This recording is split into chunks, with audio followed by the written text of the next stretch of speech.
Hello everyone. तो आज हम स्टार्ट करने जा रहे हैं क्लास 12 बिजनेस स्टडीज की रिवीजन।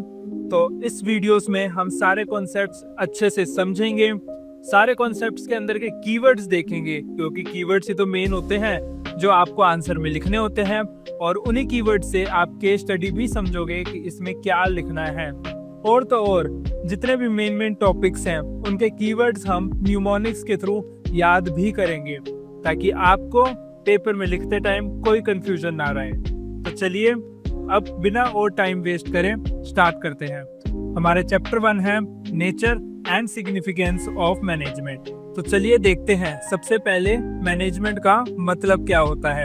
अब मैनेजमेंट के नेचर और सिग्निफिकेंस देखने हैं तो सबसे पहले मैनेजमेंट का मतलब समझना होगा। Management can be defined as a process of getting things done with the aim of achieving goals effectively and efficiently. Management एक प्रोसेस है जिसके थ्रू हम अपना काम कराते हैं ताकि हम अपने गोल्स अचीव कर सकें इफेक्टिवली और एफिशिएंटली। इफेक्टिवली का मतलब होता है टाइम पर काम खत्म करना, और एफिशिएंटली का कम से कम कॉस्ट में ज्यादा से ज्यादा बेनिफिट के साथ काम खत्म करना। अब बच्चों को कंफ्यूजन रहती है कि इफेक्टिवनेस और एफिशिएंसी में टाइम का कौन सा है और कॉस्ट का कौन सा है। तो इसका सिंपल सा तरीका है याद रखने का। ये देखो, इफेक्टिवनेस में आता है टी से हुआ टाइम, एफिशिएंसी में टी नहीं आता। तो दूसरी चीज हुई कॉस्ट। अब आपको हमेशा ये चीज याद रहेगी, इफेक्टिवनेस में टी आता है, टी से हुआ टाइम, और दूसरा हुआ एफिशिएंसी में कॉस्ट बेनिफिट। तो अब इसका मतलब अगर हम देखें, इफेक्टिवनेस टास्क टाइम पर खत्म करना, और एफिशिएंसी टास्क मिनिमम कॉस्ट के साथ, नो वेस्टेज ऑफ रिसोर्सेज के साथ खत्म करना। ओरिएंटेशन हो गया टाइम ओरिएंटेड, मतलब इफेक्टिवनेस टाइम पर ध्यान रखता है, और एफिशिएंसी हो गया कॉस्ट ओरिएंटेड, मतलब एफिशिएंसी ध्यान रखता है कॉस्ट, कम से कम कॉस्ट पर काम हो। इसका इफेक्टिवनेस का ऑब्जेक्टिव होता है कि जल्दी से जल्दी काम खत्म हो, और एफिशिएंसी का ऑब्जेक्टिव होता है कम से कम कॉस्ट में काम हो। इसमें होता है डूइंग द राइट टास्क, हम सही काम कर रहे हैं, और एफिशिएंसी में होता है doing the task in right way, सही तरीके से काम कर रहे हैं। एफिशिएंसी का मतलब एक ऑर्गेनाइजेशन को अच्छी मैनेजमेंट होने के लिए, अच्छा काम करने के लिए, अच्छी सक्सेस पाने के लिए दोनों ही होना जरूरी है। Balance between effectiveness and efficiency, मतलब काम टाइम पर खत्म भी करना है और कम से कम कॉस्ट के साथ भी खत्म करना है। अगर आप ये सोचो, आप टाइम पर काम तो खत्म कर रहे हो लेकिन आपकी कॉस्ट इतनी ज्यादा हो गई कि आपको कुछ प्रॉफिट ही नहीं हो रहा, तो क्या फायदा। और तो और आपने कम कॉस्ट के साथ काम खत्म कर दिया लेकिन लेट खत्म किया, तब तक आपकी सेल ही नहीं होगी फिर, तो भी क्या फायदा। इसलिए इफेक्टिवनेस और एफिशिएंसी दोनों ही होना बहुत जरूरी है। नेक्स्ट इसका आता है कैरेक्टरिस्टिक्स, और जिसको हम फीचर्स भी कहते हैं। मैनेजमेंट की क्या क्या कैरेक्टरिस्टिक्स होती हैं। फर्स्ट होता है गोल ओरिएंटेड प्रोसेस। मैनेजमेंट हम किस लिए करते हैं, ताकि किसी गोल को अचीव कर सके। अगर गोल की एग्जांपल की बात करें तो जैसे कि सेल्स टारगेट आपको अचीव करना है, या फिर मार्केट शेयर आपको बढ़ाना है, तो वो सारे हो गए आपके गोल। दूसरा आता है परवेजिव। परवेजिव मतलब जो हर जगह यूज होता है, use by whole world, universal. चाहे आप इंडिया में यूज करें, चाहे आप बाहर काम करें, मैनेजमेंट आपको हर जगह चाहिए। चाहे आपकी कंपनी छोटी हो या बहुत बड़ी कंपनी हो, मैनेजमेंट आपको हर जगह चाहिए। तीसरा आता है मल्टी डायमेंशनल। मल्टी डायमेंशनल में 3 डायमेंशन होते हैं। वर्क, सबसे पहले वर्क मतलब आपको काम क्या करना है। जैसे अभी आप पढ़ाई कर रहे हो, या फिर आपको कोई पेन बेचना है, आपकी कोई दुकान है जिसमें आपको पेन कॉपी वगैरह बेचनी है, तो वो आपका हो गया काम। उसमें दूसरा आता है पीपल, आप लोगों के थ्रू काम कराते हो। जैसे फैक्ट्री में लेबर काम करती है और दूसरे मैनेजर्स काम करते हैं, दूसरे लोग काम करते हैं, तो उन पीपल को मैनेज करना। और वर्क और पीपल दोनों को मिलाकर बनता है ऑपरेशन। अब आपको काम है कि कुछ मैन्युफैक्चर करना, जैसे कि पेन को मैन्युफैक्चर करना, तो उसके लिए आपका काम हो गया, वर्क हो गया मैन्युफैक्चरिंग ऑफ पेन। जिसके थ्रू करोगे, लेबर के थ्रू। लेबर काम करेगी तो वर्क और लेबर को मिलाकर हो गया आपका ऑपरेशन, प्रोडक्शन, सेल्स, परचेजेस। उसके बाद आता है कॉन्टिन्यूअस प्रोसेस। मैनेजमेंट एक कॉन्टिन्यूअस प्रोसेस है, नेवर एंडिंग। ये कभी खत्म नहीं होता। मैनेजमेंट हमेशा चलता रहेगा। आपने पेन बनाना था, आपने पेन बना के आगे बेच दिया, तो फिर आपका पेन बनाने का काम खत्म नहीं हुआ। और पेन बनाने होंगे, फिर और बेचना होगा, फिर उसको और रॉ मटेरियल लेना होगा, तो वो कॉन्टिन्यूसली चलता रहेगा।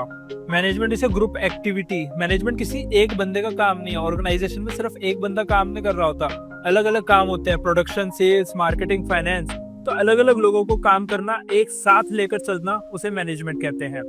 Management is a dynamic function. Dynamic मतलब आपकी ऑर्गेनाइजेशन में चेंजेस आते रहते हैं। जब भी आप कुछ काम कर रहे होगे तो कंडीशन या कुछ भी चेंजेस होते रहते हैं, तो उन कंडीशन को एक्सेप्ट करना और उनको एक्सेप्ट करके उनके बेसिस पर काम करने को मैनेजमेंट कहते हैं। जैसे कि आपको याद होगा, कोविड के टाइम पर सारे ऑर्गेनाइजेशंस बंद हो गई थी, आपको कहीं ऑफिस वगैरह नहीं जाना था, सबका घर से काम हो रहा था। तो जब घर से काम हो रहा था तो मैनेजमेंट ने देखा कि बाहर निकल नहीं सकते, इसलिए सबको घर से काम करने के लिए सिस्टम, चेयर, टेबल वगैरह सब कुछ दी। ऐसा तो नहीं हुआ ना कि अगर आप कोई ऑफिस ही नहीं आ रहे तो ऑर्गेनाइजेशन बंद होकर बैठ गई, काम तो उनका चल ही रहा था ना। तो जब चेंजेस है उनको एक्सेप्ट करके उनके बेसिस पे काम करते रहना, ये मैनेजमेंट है। Management is a dynamic function. Management is an intangible force. Management आपको दिखती नहीं है, बट उसकी प्रेजेंट आपको फील होती है। आपने कहीं पे भी जाओगे तो आपको अच्छा लगता होगा कि यहाँ पर सारी चीजें अच्छी हो रही हैं, तो मतलब मैनेजमेंट अच्छी है। और अगर यहाँ पर सारी चीजें खराब है, सारी चीजें मिसमैनेज है, सारी चीजें इधर उधर फैली हुई है, तो आपको पता चल जाता होगा कि मैनेजमेंट अच्छी नहीं है। तो मैनेजमेंट दिखती नहीं है, बट फील हो जाती है कि अच्छी है या खराब है। तो मैनेजमेंट के कैरेक्टरिस्टिक्स सारे समझ तो आ गए, लेकिन इन्हें याद भी तो रखना है। अब हम ये देखेंगे एक न्यूमोनिक, जिसके थ्रू हम ये सारे के सारे कैरेक्टरिस्टिक्स को इजीली याद कर पाएंगे। Today, my charming dad is giving a grand party to his whole management, और मुझे तुम्हारी वजह से अब यहाँ पर बैठकर कल वाली रिपोर्ट देखनी पड़ेगी। My charming dad is giving grand party to his whole management. तो यहाँ पर बॉस के डैड मैनेजमेंट को पार्टी दे रहे हैं ताकि मैनेजमेंट का कैरेक्टर इम्प्रूव कर सके। मतलब यहाँ पर बात हो रही है मैनेजमेंट के कैरेक्टरिस्टिक्स की। इसमें M से हुआ मल्टी डायमेंशनल, C से कॉन्टिन्यूस प्रोसेस, D से डायनामिक फंक्शन, I से इंटेंजिबल फोर्स, G से ग्रुप एक्टिविटी, नेक्स्ट G से goal oriented process and P से हुआ परवेजिव। इसके बाद आते हैं ऑब्जेक्टिव्स ऑफ मैनेजमेंट। मैनेजमेंट के 3 ऑब्जेक्टिव होते हैं: ऑर्गेनाइजेशनल ऑब्जेक्टिव, सोशल ऑब्जेक्टिव और पर्सनल ऑब्जेक्टिव। सबसे पहले बात करते हैं ऑर्गेनाइजेशनल ऑब्जेक्टिव की। ऑर्गेनाइजेशनल ऑब्जेक्टिव में 3 आते हैं: सर्वाइवल, प्रॉफिट एंड ग्रोथ। सबसे पहले सर्वाइवल। कोई भी ऑर्गेनाइजेशन काम शुरू करती है तो सबसे पहले वो कोशिश करती है इतनी कंपटीशन में, इतने बड़ी मार्केट में, जहाँ एक इंडस्ट्री में इतनी सारी कंपनीज है, उसमें सर्वाइव कर सके। अगर इसका कीवर्ड्स देखें तो यहाँ पर ये लिखा होगा कट थ्रोट कंपटीशन। इतने ज्यादा कंपटीशन में भी काम कर रहे हो। कवरिंग कॉस्ट मतलब 100 की चीज अगर आपने बनाई तो 100 का ही बेच दिया, तो आपने अपनी कॉस्ट कवर करी ताकि आप सर्वाइव कर सको। उसके बाद आता है प्रॉफिट। एक बार आपने सर्वाइव कर लिया तो अब आप सोचोगे कि आप प्रॉफिट भी कमा सको। थोड़ा अपनी कॉस्ट से ज्यादा में बेचोगे ताकि आप प्रॉफिट कमा सको, ताकि आप अपना घर बार भी चला सको और अपना बिजनेस भी चला सको। अब प्रॉफिट कमाने के बाद आप सोचोगे इतना प्रॉफिट कमा ही लिया तो सारा घर ना ले जाकर थोड़ा सा बिजनेस में भी डगा दो ताकि हमारी ग्रोथ हो सके। ग्रोथ वो कैसे होगी? Opening new branches, adding more line of product, increasing scale of operation, अपना काम बढ़ाना, ऑल एक्टिविटीज ऑफ एक्सपेंशन, हर तरीके से अपना काम बढ़ाना। और डाइवर्सिफिकेशन। डाइवर्सिफिकेशन मतलब अलग अलग चीजों के अंदर घुसना। दूसरा आता है social objective. Any task or activity of organisation which brings benefit to society. Society को बेनिफिट देना। अब हम सोसाइटी में काम कर रहे हैं तो सोसाइटी को बेनिफिट देना, जैसे कि save environment, quality products, eco friendly products बनाना, ऐसे प्रोडक्ट्स बनाना कि आपको पोल्यूशन कम से कम हो। फैक्ट्री में ऐसी चीजें यूज करना कि आपके पोल्यूशन कम से कम हो, वेस्टेज कम से कम हो, एनवायरनमेंट को कम से कम नुकसान हो। ये आपके सोशल ऑब्जेक्टिव हो गए। तीसरा आता है पर्सनल ऑब्जेक्टिव। पर्सनल ऑब्जेक्टिव होता है पर्सन्स के लिए। ऑर्गेनाइजेशंस के जो एम्प्लॉयज है, जो ऑर्गेनाइजेशन के पर्सन्स है, उनके वेलफेयर के बारे में सोचना है, जैसे कि ट्रेनिंग ऑफ एम्प्लॉयज, जो वो काम कर रहे हैं उनको ट्रेनिंग देना, कॉम्पिटिटिव सैलरी, जितनी मार्केट में, जितनी इंडस्ट्री में सैलरी चल रही है सबको उस हिसाब से ही सैलरी देना, कुछ कम नहीं देना। तो चलिए अब देखते हैं कि इसकी क्या क्या इम्पोर्टेंस है। इम्पोर्टेंस मतलब मैनेजमेंट हमें कैसे कैसे हेल्प करता है। ये थोड़ा बहुत हमारे कैरेक्टरिस्टिक से रिलेटेड ही रहेगा। जैसे कि पहला, ग्रुप गोल्स को अचीव करने में हेल्प करता है। मैनेजमेंट अच्छी होगी तो आपका जो ग्रुप गोल होगा, जो ऑर्गेनाइजेशन का गोल होगा, उन्हें अचीव करने में हेल्प करेगा। दूसरा आता है मैनेजमेंट इंक्रीजेस एफिशिएंसी। अब एफिशिएंसी का क्या मतलब था? जो रिड्यूस कॉस्ट करे और बेनिफिट इंक्रीज करे। अगर आपकी मैनेजमेंट अच्छी है तो आपकी कॉस्ट भी कम होएगी, और प्रोडक्टिविटी इंक्रीज होगी। वो कैसे? मतलब आपने अपनी लेबर और वर्कफोर्स को अच्छे से काम समझा रखा है। अगर अच्छे से उन्हें काम आता है तो वो वेस्टेज कम करेंगे, वेस्टेज कम होगी मतलब कॉस्ट कम आएगी। तो इसलिए management increases efficiency. Management creates a dynamic organisation. Dynamic क्या था? जो कॉन्टिन्यूअस चेंजेस आते रहते हैं उनको एक्सेप्ट करके उनके बेसिस पर काम करना। Management helps in achieving personal objective. Personal objective क्या होता है? अपने लिए, पर्सन्स के लिए, एम्प्लॉयज के लिए बेनिफिट्स को करना। तो achieve personal goals while contributing to organisational objective. अब अपने लिए फायदा देखने के चक्कर में ऑर्गेनाइजेशन का फायदा मत भूल जाना। इसलिए मैनेजमेंट ऐसे काम करता है कि आपका पर्सनल ऑब्जेक्टिव भी फुलफिल हो सके और ऑर्गेनाइजेशनल का भी साथ साथ। Management helps in development of society. Society की हेल्प करता है, अच्छा काम करता है, कम पोल्यूशन के साथ काम करता है, जिससे सोसाइटी का भी बेनिफिट होता है। अब इम्पोर्टेंस ऑफ मैनेजमेंट भी सारे समझ आ गए, तो इनको भी याद करने के लिए हम एक देखेंगे न्यूमोनिक, ताकि इजीली हमें इसके कीवर्ड्स याद रहें। अरे यार, मैनेजमेंट को खुश रखना जरूरी है ना, ताकि कंपनी की जीडीपी अच्छी बनी रहे। ओ भाई, जीडीपी कंपनी की नहीं कंट्री की होती है, और GDP depends on efficient society. Oh, तो मैनेजमेंट को खुश रखा जा रहा है, और खुश तो उसी को रखा जाता है जिसकी इम्पोर्टेंस होती है। मतलब यहाँ पर बात हो रही है इम्पोर्टेंस ऑफ मैनेजमेंट की, और इसका न्यूमोनिक हुआ GDP depends on efficient society, जिसमें जी से हुआ ग्रुप गोल्स, डी से हुआ डायनामिक, पी से हुआ पर्सनल ऑब्जेक्टिव। एफिशिएंट हो तो एफिशिएंसी इंक्रीज होगी ना, और सोसाइटी की डेवलपमेंट के लिए तो सारे ही काम करते हैं। अब देखते हैं कि हमारी केस स्टडी में ऐसा क्या लिखा होगा कि हमें समझ आए कि क्वेश्चन हमसे इम्पोर्टेंस ऑफ मैनेजमेंट ही पूछ रहा है। फर्स्ट आता है, successful organisation do not achieve their goals by chance but by following deliberate process called management. By chance मतलब तुक्के से गोल्स अचीव नहीं होते, एक डेलिब्रेट प्रोसेस, सोच समझ के जानबूझ के कुछ करते हैं। ऐसा क्या? मैनेजमेंट। तो इसमें मतलब इम्पोर्टेंस ऑफ मैनेजमेंट पूछ रहा है। दूसरी चीज आती है, a businessman reaches to the top because of its quality of management. It is a deliberate process. Businessman top पर कैसे पहुंचता है? क्वालिटी ऑफ मैनेजमेंट के इससे। मैनेजमेंट अच्छी होती है तभी बिजनेस अच्छा चलता है, बिजनेस अच्छा चलता है तभी बिजनेसमैन टॉप पर पहुंचता है। डेलिब्रेट मतलब होता है सोच समझ के, जानबूझकर करने वाली चीज। अगर ये दो लाइनें लिखी हुई हैं तो मतलब क्वेश्चन आपसे इम्पोर्टेंस ऑफ मैनेजमेंट पूछ रहा है। अब नेक्स्ट समझते हैं नेचर ऑफ मैनेजमेंट। मैनेजमेंट का नेचर क्या होता है? आर्ट होता है, साइंस होता है, या फिर प्रोफेशन होता है? नेचर समझने के लिए हम पहले इनके नेचर देखेंगे और फिर मैनेजमेंट के नेचर के साथ कंपेयर करेंगे। अगर इनके नेचर मैनेजमेंट के नेचर के साथ हो रहे हैं मैच, तो मतलब ये नेचर है उसका मैनेजमेंट का। फर्स्ट देखते हैं आर्ट। क्या मैनेजमेंट आर्ट है या नहीं है? उसके लिए आर्ट में क्या क्या उसका नेचर होता है? फर्स्ट होता है थियोरेटिकल नॉलेज। थियोरेटिकल नॉलेज मतलब जैसे आर्ट में अगर हम सिंगिंग की बात करें तो उसमें अलग अलग सुर होते हैं, सुर कैसे लगाए जाते हैं, तो वो हो गई थ्योरी। पर्सनलाइज्ड एप्लीकेशन, अब उन सुर को आप अपने हिसाब से लगाते हो, कब कौन सा सुर कैसे लगाना है, कौन से आवाज तेज रखनी है, किसमें आवाज कम रखनी है, तो वो हो गई पर्सनलाइज्ड एप्लीकेशन। जैसे अरिजीत सिंह अपने हिसाब से लगाता है और हनी सिंह अपने हिसाब से लगाता है। उसके बाद तीसरा आता है based on practice and creativity. अब ये जितने भी सिंगर्स हैं, ऐसा तो नहीं है ना कि एक बार में गाना शुरू कर दिया, उन्होंने कितनी प्रैक्टिस करी होगी। अगर कोई शो भी करना है, कोई कंसर्ट करना है, तो वो कितनी साल, कितने हफ्तों तक प्रैक्टिस करते हैं और अपनी क्रिएटिविटी का यूज करते हैं। तो ये होते हैं नेचर ऑफ आर्ट के। अब ये मैनेजमेंट में भी है या नहीं है? First theoretical knowledge. क्या मैनेजमेंट में थियोरेटिकल नॉलेज है? हाँ है। प्रिंसिपल्स ऑफ मैनेजमेंट जैसे आप नेक्स्ट चैप्टर में पढ़ोगे तो मैनेजमेंट के भी तो प्रिंसिपल्स हैं, मैनेजमेंट की भी तो थ्योरी है ना, तो फर्स्ट रूल अप्लाई होता है मैनेजमेंट में भी। Second personalised application. क्या मैनेजमेंट में भी पर्सनलाइज्ड एप्लीकेशन होती है? हाँ होती है। अलग अलग मैनेजर अलग अलग तरीके से अलग अलग प्रिंसिपल्स को लगाते हैं, अपने अपने तरीके से लोगों को समझाते हैं, अपने अपने तरीके से लोगों को मैनेज करते हैं, मतलब पर्सनलाइज्ड एप्लीकेशन इसमें भी है। Based on practice and creativity.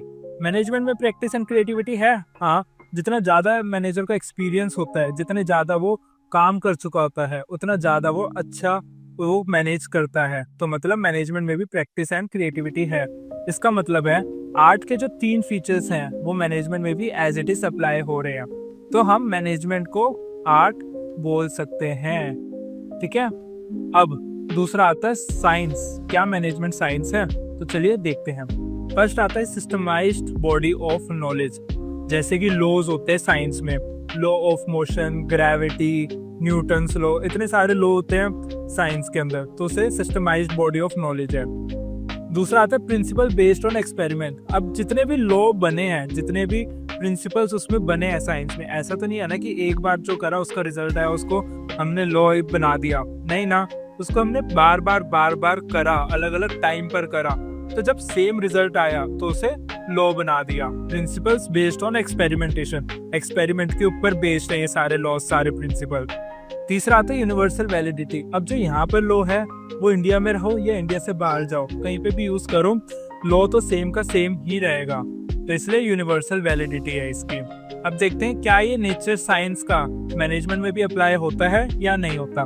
First, systemized body of knowledge. Systemized body of knowledge, laws, principle, वो मैनेजमेंट में भी है, जो हम सेकंड चैप्टर में देखेंगे, प्रिंसिपल्स ऑफ मैनेजमेंट। मतलब फर्स्ट चीज तो अप्लाई हो गई, फर्स्ट चीज सेम हो गई। Second, principle based on experiment. जो ये प्रिंसिपल्स बने हैं, जो प्रिंसिपल्स ऑफ मैनेजमेंट हम आगे चल के देखेंगे, फेओल के, टेलर के, ये भी तो एक्सपेरिमेंट से ही बने हैं। इन्होंने अलग अलग ऑर्गेनाइजेशन में जाकर अलग अलग लोगों पे अप्लाई करे, उसी के बेसिस पे प्रिंसिपल्स बनाए। तो ये प्रिंसिपल्स एक्सपेरिमेंटेशन पर तो बने हैं, लेकिन ये लोगों के ऊपर हुआ है, ये इंसान के ऊपर हुआ है एक्सपेरिमेंट। और इंसान का तो फितरत, इंसान का तो नेचर आपको पता है, आज कुछ हो रहा है, कल कुछ हो रहा है, आज किसी और के साथ कुछ और नेचर है उसका, दूसरे बंदे के साथ कुछ और नेचर है।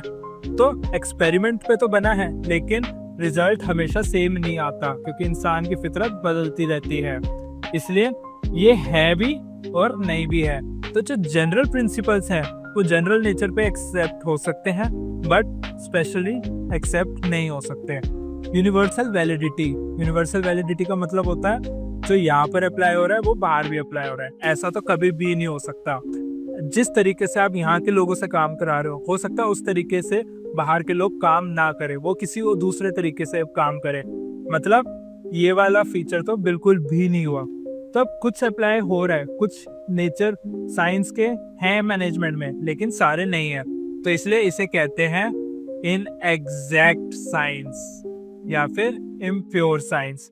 आर्ट तो पूरी है बट साइंस ढंग से नहीं है, ये इनएग्जैक्ट है।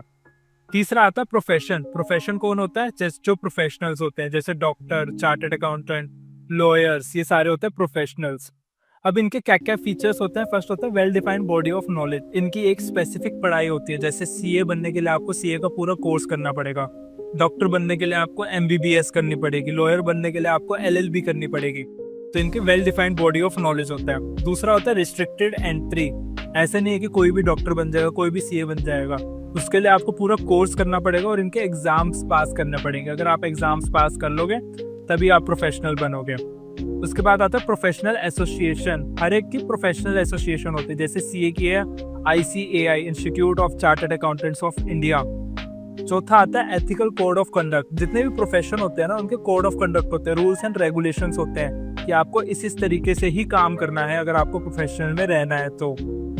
पांचवा आता है सर्विस मोटिव। ये सोसाइटी को सर्व करने के लिए काम करते हैं। पैसे तो ये भी कमाते हैं, वो बहुत कमाते हैं, बट मेन इनका ऑब्जेक्टिव होता है सोसाइटी को सर्व करना।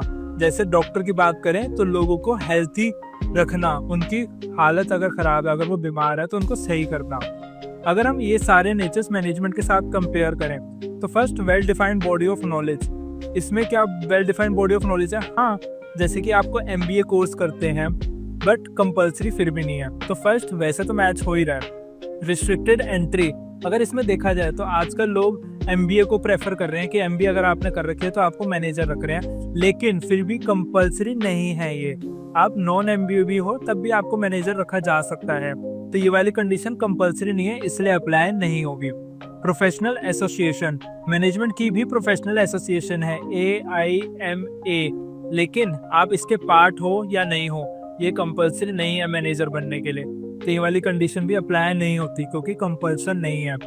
Code of conduct, code of conduct managers के लिए कोई भी रूल्स एंड रेगुलेशन नहीं है, आप किसी भी तरीके से काम कर सकते हो, इसलिए ये वाली कंडीशन भी अप्लाई नहीं होती।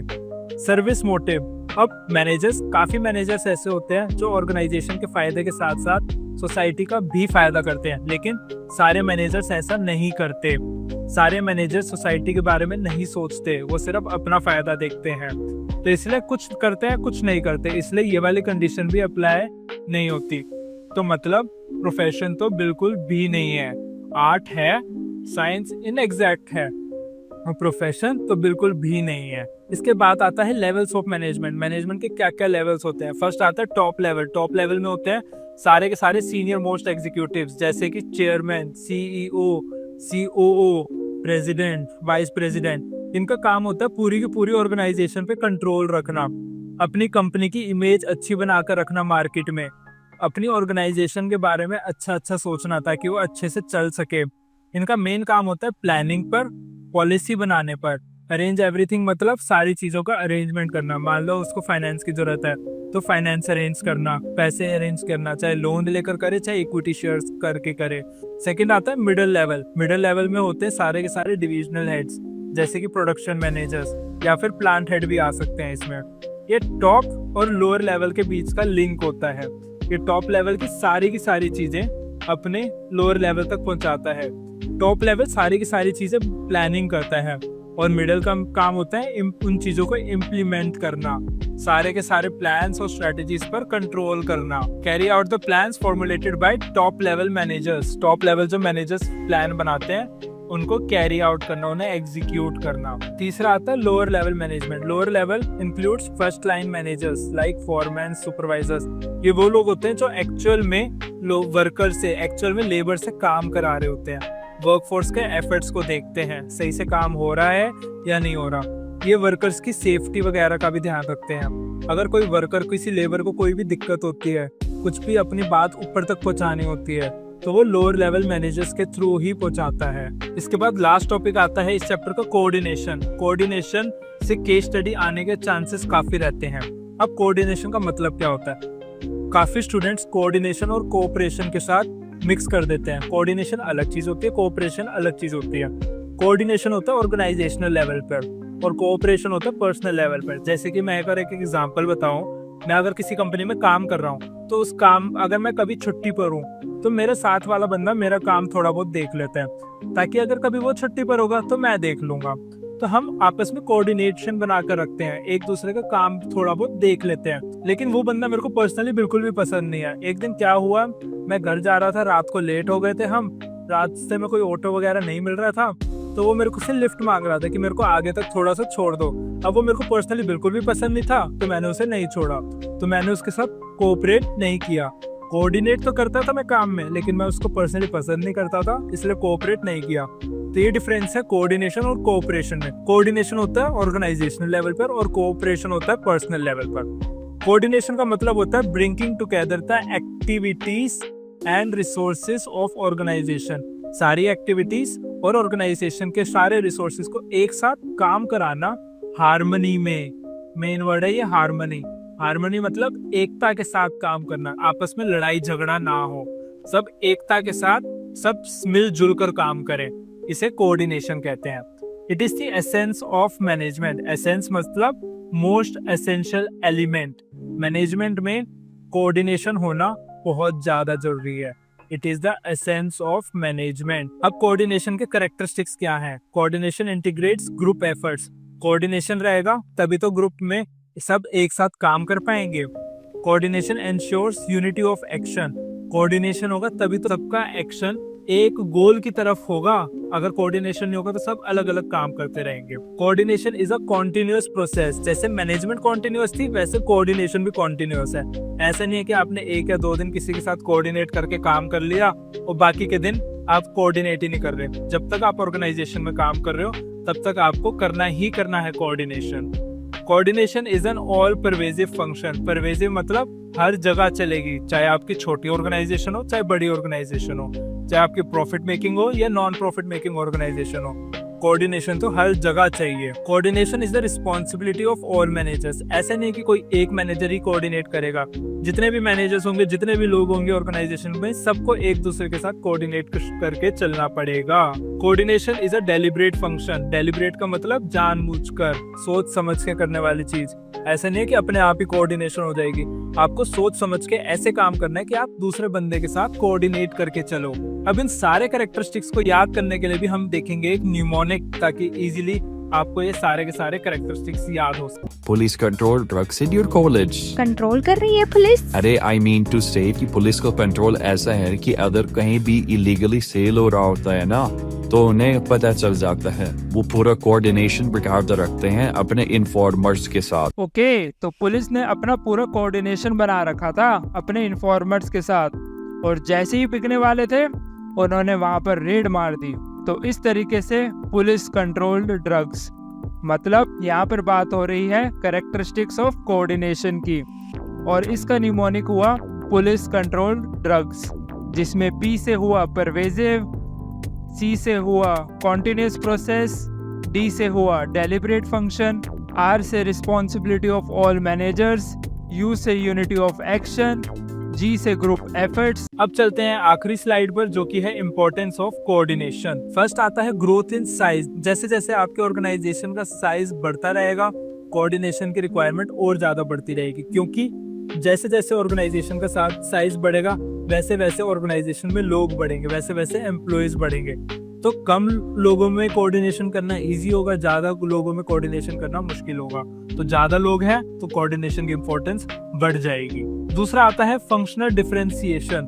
फंक्शनल डिफरेंशिएशन, एक ऑर्गेनाइजेशन में अलग अलग डिपार्टमेंट्स होते हैं जिनका अलग अलग फंक्शंस होता है, जैसे कि प्रोडक्शन, सेल्स, फाइनेंस, मार्केटिंग, इन सब का अलग अलग फंक्शन है। तो इनको एक दूसरे के साथ कोऑर्डिनेट करके चलना पड़ेगा। जैसे कि फाइनेंस को पैसे अरेंज कराने होंगे, पैसे अरेंज कराएंगे तभी तो काम बढ़ेगा। काम बढ़ाने के लिए परचेज करनी पड़ेंगे रॉ मटेरियल। अब रॉ मटेरियल परचेज करके प्रोडक्शन डिपार्टमेंट को देना पड़ेगा। प्रोडक्शन डिपार्टमेंट उस रॉ मटेरियल से अपना प्रोडक्ट बनाएगी और उस प्रोडक्ट को आगे सेल्स डिपार्टमेंट को देगी, ताकि वो आगे जाके सेल्स करे। तो इन सारे डिपार्टमेंट को एक दूसरे के साथ कोऑर्डिनेशन बनाकर चलना होगा। और थर्ड आता है स्पेशलाइजेशन। स्पेशलाइजेशन, एक ऑर्गेनाइजेशन में लोग कोशिश करते हैं कि हर एक डिपार्टमेंट में स्पेशलाइज्ड जो उसमें लोग हैं उनको रखा जाए। जैसे फाइनेंस में चार्टर्ड अकाउंटेंट को रखा जाए ताकि वो फाइनेंस अच्छा देख पाए। तो अलग अलग डिपार्टमेंट में अलग अलग लोगों को जो उसमें स्पेशलाइज्ड है उनको रखा जाता है। अब लोग अपनी फील्ड में एक्सपर्ट हैं, तो वो ये सोचेंगे कि हमें सब कुछ आता, सामने वाले को कुछ भी नहीं आता। अगर वो ये सोचेंगे तो उनमें ईगो आ जाएगी, साथ वाले बंदे के साथ काम ही नहीं करना चाहेंगे। तो वो ये सोचेंगे कि हम जो कर रहे हैं वही सब कुछ सही है, सामने वाले बंदे के साथ कोऑर्डिनेशन बनाकर ही नहीं रखेंगे।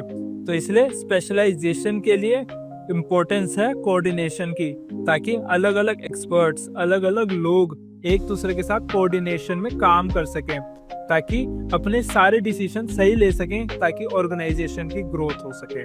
तो ये था हमारे बिजनेस स्टडीज का chapter 1, nature and significance of management. I hope आपको सब कुछ अच्छे से समझ आ गया हो और सारे कीवर्ड्स भी समझ आ गए हो। कीवर्ड्स आपको हमारे न्यूमोनिक्स के थ्रू याद भी हो गए हो। तो चलिए मिलते हैं अपनी नेक्स्ट रिवीजन क्लास में। अभी के लिए इतना ही। आप जल्दी से सब्सक्राइब करें और अपने सारे फ्रेंड्स के साथ ये वीडियो शेयर करें, ताकि उनकी भी फर्स्ट चैप्टर की अच्छे से रिवीजन हो सके और वो भी अच्छे से याद कर सकें सारे के सारे कीवर्ड्स फर्स्ट चैप्टर के।